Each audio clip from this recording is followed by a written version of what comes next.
In the organized chaos of a hospital, what's the one thing that separates a smooth, routine procedure from a life-altering mistake? Well, a lot of the time, it's something you don't even see. It's a set of rules, a protocol, a standard operating procedure. Today, we're going to pull back the curtain on that invisible framework, the safety backbone that holds literally everything together. Just picture it for a second. It's a crazy busy shift. Alarms are going off, and a doctor shouts a quick verbal order. The medication name, though, it sounds a lot like another one. In that single moment of confusion, a simple lack of a standardized check can lead to, well, a total catastrophe. And this isn't some far-fetched hypothetical. It's a risk healthcare workers navigate every single day. And that right there, that gets to the absolute core of the problem we're talking about. See, when every single person performs the same critical task in a slightly different way, you're just inviting risk into the system. The whole goal is to stamp out that dangerous variability. And that's where our story really kicks off. So, before we can really appreciate the solution, we have to get our heads around the massive challenge. Let's just take a second to look at the sheer complexity of the environment we're dealing with here. A modern hospital, it's like a bustling city. You've got literally thousands of processes, everything from giving medication to prepping for surgery, and they're all linked together. Then you have hundreds of highly skilled professionals all trying to coordinate perfectly, usually under intense pressure where every second matters. It's an environment where one tiny single mistake can create these massive life-altering ripple effects. Okay, so how on earth do you bring order to that beautiful, necessary chaos? Well, you build a backbone, an invisible structure that supports every single move. And that structure is the Standard Operating Procedure, or SOP.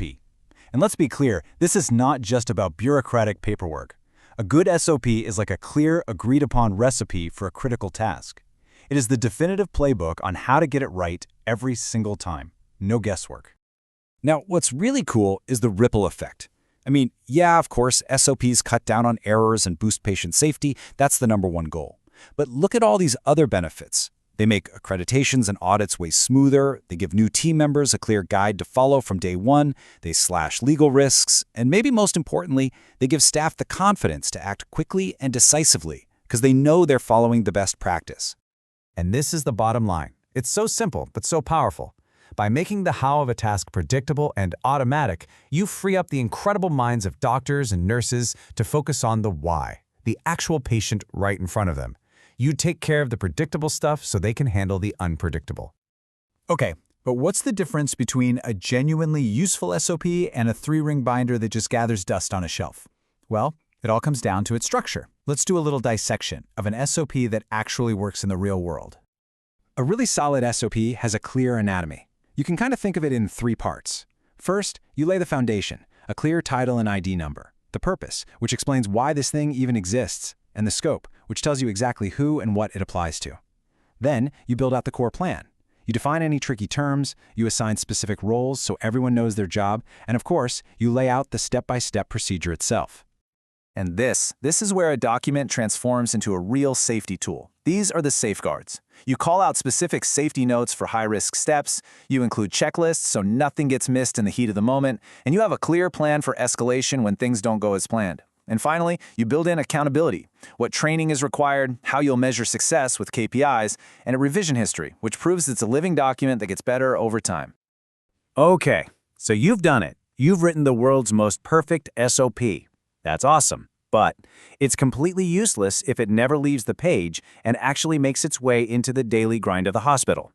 If you remember just one thing about actually getting people to use these, make it this. The people who are going to be on the front lines using the SOP, the nurses, the techs, the pharmacists, they have to be part of creating it. It's that simple. When they help build it, they own it. They make sure it's practical, not just theoretical, and they end up being its biggest champions. A smart strategy always anticipates the roadblocks. So for example, if the barrier is, this is too much to read, the solution is to make a simple one-page visual guide. If the fear is that staff will skip steps under pressure, you run realistic training scenarios until the procedure becomes total muscle memory. As you can see, for every common excuse or barrier, there's a practical, common-sense solution. Look, this isn't just theory. The impact of getting SOPs right or wrong is measured in actual human lives. Let's look at two incredibly powerful real-world examples that show just how high the stakes are.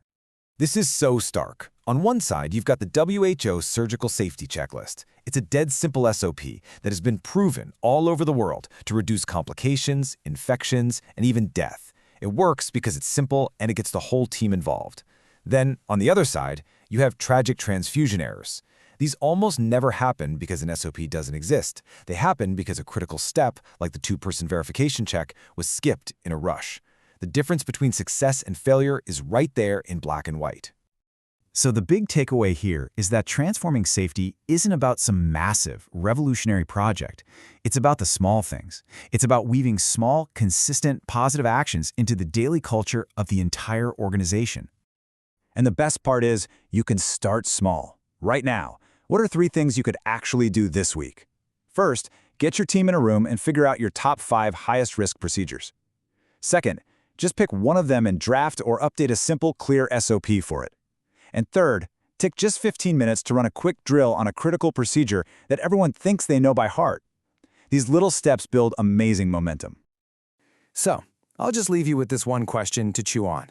If a major crisis hit your unit tomorrow morning, could you say, with 100% confidence, that every single person on your team would know exactly what to do and that they would all do it the exact same correct way? If there's even a little bit of hesitation in your answer, well, you know exactly where the work needs to begin.